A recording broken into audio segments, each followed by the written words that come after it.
ఏలూరు జిల్లా కాంగ్రెస్ అధ్యక్షుడు తనను బ్లాక్మెయిల్ చేశాడని ఏలూరు పార్లమెంట్ కాంగ్రెస్ అభ్యర్థి కావూరి లావణ్య ఆరోపించారు.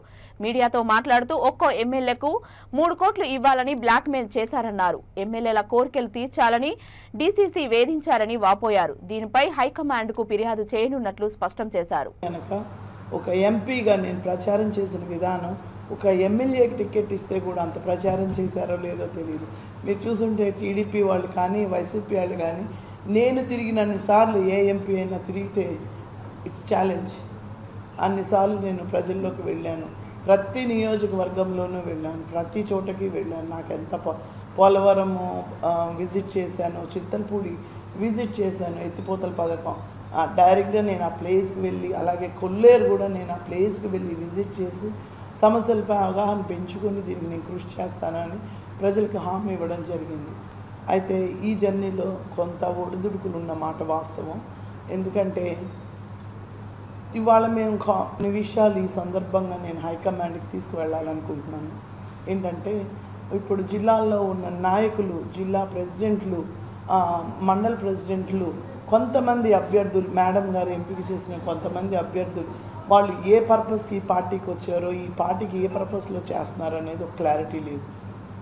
కనీసం కొంతమంది ఎమ్మెల్యేలు అయితే ప్రచారం కూడా చేయని పరిస్థితి. సాక్షాత్తు డీసీసీ అనే పర్సను కూర్చొని లాబియింగ్ చేయడము, తర్వాత డబ్బుల విషయాలు మాట్లాడటము, పక్క పార్టీలతో అటు టీడీపీతో ఇటు వైసీపీతో లాలీచీ పడటము ఏమాత్రం హర్షణీయం కాదు.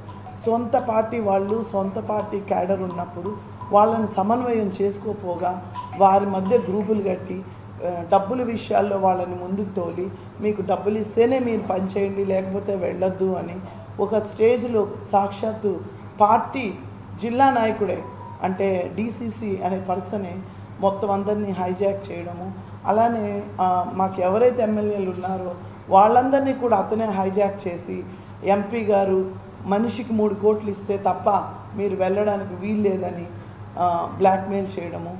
అలాంటి ఒక మీటింగ్ పెట్టుకుంటే మామూలుగా కార్యకర్తలతో, ఎమ్మెల్యేలతో, మండల స్థాయి లీడర్లతో మీటింగ్ పెట్టుకుంటే ఆ మీటింగు సాక్షాత్తు డీసీసీ అనే ప్రెసిడెంట్ సాక్షాత్తు హైజాక్ చేసి ఆ మీటింగ్కి ఎమ్మెల్యేల తరపున తనే రిప్రజెంటేషన్ చేసి ఎమ్మెల్యేల కోరికలు మీరు తీర్చాలి, మీరు తీర్చకపోతే మీకు పార్టీ నుంచి ఎటువంటి సపోర్ట్ రాదు అని ఒక రకంగా ఒక మహిళా అభ్యర్థిని బెదిరించడం నేనైతే చాలా షాకింగ్ విషయము.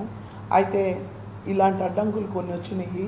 అలానే అతను సాక్షాత్తు ప్రెసిడెంట్ అనే అతను ఎమ్మెల్యేలు హైజాక్ చేసి వారి తరపున డబ్బులు డిమాండ్ చేయడమే కాకుండా